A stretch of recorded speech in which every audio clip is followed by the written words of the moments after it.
లక్ష్యం సమాజితం. నేను మీ సాయి సుధా. గట్కేసర్లో ఇంజనీరింగ్ అమ్మాయిల ఫోటోలు మార్పింగ్. ఔషాపూర్లోని ఓ కాలేజ్ స్టూడెంట్ సోషల్ మీడియాలో అమ్మాయిల ఫోటోలు మార్పింగ్ చేసి వేరే నంబర్లతో తమకు పంపుతున్నారని నిరసన తెలిపారు. మల్లెపూల ధరలు రికార్డు సృష్టిస్తున్నాయి. కేజీ 800 రూపాయలు మల్లెకు ప్రసిద్ధి చెందిన ఎన్టీఆర్ జిల్లా మైలవరంలో మల్లె కిలో 800 రూపాయలుగా ఉంది. ఇక సంక్రాంతి సమయానికి 1000 రూపాయల వరకు పెరిగే అవకాశం ఉంది.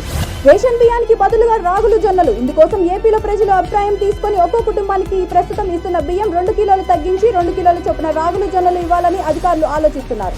తిరుమలలో కొనసాగుతున్న భక్తుల రద్దీ. బుధవారం శ్రీవారిని 61,116 మంది భక్తులు దర్శించుకున్నారు. 4.19 కోట్ల హుండీ ఆదాయం లభించింది. డ్రగ్స్ కేసులో నేడు మోహిత్ విచారణ. ఎడ్విన్తో సంబంధాలపై కూపీ లాగుతున్నారు. 50 మంది ప్రముఖులతో కాంటాక్ట్లు ఉన్నాయని భావిస్తున్నారని అధికారులు వీటిపై ఆరా తీస్తున్నారు. ఇకపై రైలు ఆలస్యం అయితే ప్రయాణికులకు పూర్తి డబ్బు తిరిగి వస్తుంది. ఇక నుంచి టికెట్ క్యాన్సిల్ చేస్తే మొత్తం డబ్బు తిరిగి ఇచ్చేస్తామని కేంద్ర మంత్రి అశ్విన్ వైష్ణవ్ తెలిపారు. సిఐతో మహిళా ఎస్ఐ ప్రేమ వ్యవహారం. వరంగల్ సిపి సంచలన నిర్ణయం. మహిళా ఎస్ఐకి పెళ్లై నెల రోజులైంది. కానీ అంతకు ముందు ఉన్న పరిచయం కారణంగా ఓ ఇన్స్పెక్టర్ తో కలిసి హద్దులు మీరింది. దీంతో విచారణ చేపట్టిన సిపి వాస్తవం అని తేలడంతో వీరిద్దరిపై సస్పెన్షన్ వేటు వేశారు. సిద్దిపేటలో అగ్ని ప్రమాదం. 5 షాపుల దగ్ధం. షార్ట్ సర్క్యూట్ వల్లే ప్రమాదం జరిగిందని భావిస్తున్నారు. సంఘటనపై పోలీసులు కేసు నమోదు చేసి దర్యాప్తు చేపట్టారు. అమెరికాలో మంచు తుఫాన్, టోర్నాడో హెచ్చరికలు. చాలా రాష్ట్రాలు మంచుతో నిండిపోయాయి. ఈ ఏడాది ప్రారంభంలోనే మరో మంచు తుఫాన్ అల్లకల్లోలం చేస్తోంది. భారీగా కురుస్తున్న మంచుతో అమెరికా స్తంభించిపోయింది. తెలంగాణ వ్యాప్తంగా ఎలక్ట్రిక్ వాహన ఛార్జింగ్ కేంద్రాల ఏర్పాటు. వాహనదారులకు రాష్ట్ర వ్యాప్తంగా ఎలక్ట్రిక్ వాహన ఛార్జింగ్ కేంద్రాలను ఏర్పాటు చేస్తున్నట్లు Redco chairman Y Satish Reddy తెలిపారు. హైదరాబాద్ లో ఐటీ దాడుల కలకలం. దేశవ్యాప్తంగా ఉన్న ఎక్సెల్ కంపెనీ కార్యకలాపాలపై దాడులు జరుగుతున్నాయి. ఈ క్రమంలో దేశవ్యాప్తంగా ఏకకాలంలో 18 చోట్ల దాడులు నిర్వహిస్తున్నారు.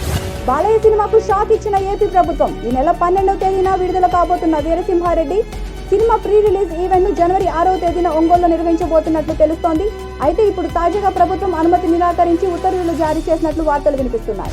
నేటి పెట్రోల్, డీజిల్ ధరలు. హైదరాబాద్ లో లీటర్ పెట్రోల్ ధర 109.64 వద్ద కొనసాగుతోంది. డీజిల్ లీటర్ ధర 97.8 వద్ద ఉంది.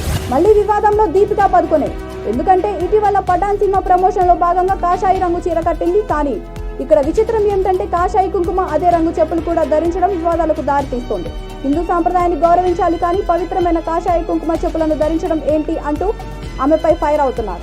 ఉద్యోగులను తొలగించనున్న అమెజాన్. ప్రపంచంలోని అనేక ప్రముఖ కంపెనీలు ఇప్పటికే తమ సంస్థలో ఉద్యోగులను దశల వారీగా తొలగిస్తూ వస్తున్నారు.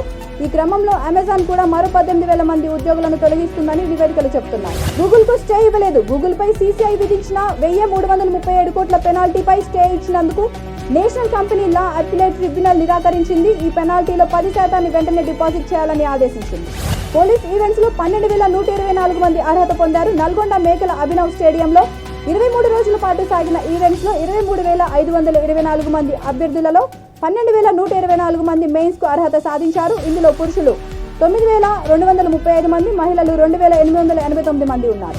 రాంపూర్ ప్రత్యేక కోర్టులో జయప్రద. 2019 నాటి ఎన్నికల నియమావళి ఉల్లంఘన కేసులో ఆమె కోర్టు ఎదుట గత 3.5 ఏళ్లుగా గైర్హాజరు కావడంతో గత నెలలో కోర్టు నాన్ బెయిలబుల్ వారెంట్ జారీ చేసింది. తాజాగా ఆమె కోర్టులో హాజరు కావడంతో న్యాయమూర్తి బెయిల్ మంజూరు చేశారు. ప్రపంచపు తొలి ఫ్లయింగ్ బైక్. ఇప్పుడు అమెరికా కంపెనీ ఆలోచనను నిజం చేసింది. ప్రపంచపు తొలి ఫ్లయింగ్ బైక్ కోసం బుకింగ్స్ ప్రారంభమయ్యాయి. ఈ వినూత్నమైన బైక్ పేరు స్పీడర్. ప్రారంభం ధర 3.15 కోట్ల రూపాయలు. రానున్న 2-3 ఏళ్లలో మార్కెట్లో లాంచ్ కానుంది. Devineni Uma house arrest. అయితే ఉమను హౌస్ అరెస్ట్ చేయడానికి కారణాలు మాత్రం తెలియడం లేదు. కుప్పం నియోజకవర్గంలో చంద్రబాబు పర్యటనను పోలీసులు అడ్డుకున్నారనే కారణంతో ఆందోళన చేయవచ్చని భావించిన పోలీసులు టీడీపీ నేతలను ముందస్తుగా అరెస్టులు చేస్తున్నారని తెలిసింది. స్పీడ్ న్యూస్ ఇంతటితో సమాప్తం. మరొక స్పీడ్ న్యూస్ తో మళ్ళీ కలుద్దాం. అంతవరకు చూస్తూనే ఉండండి V3 న్యూస్. లక్ష్యం సమాజితం.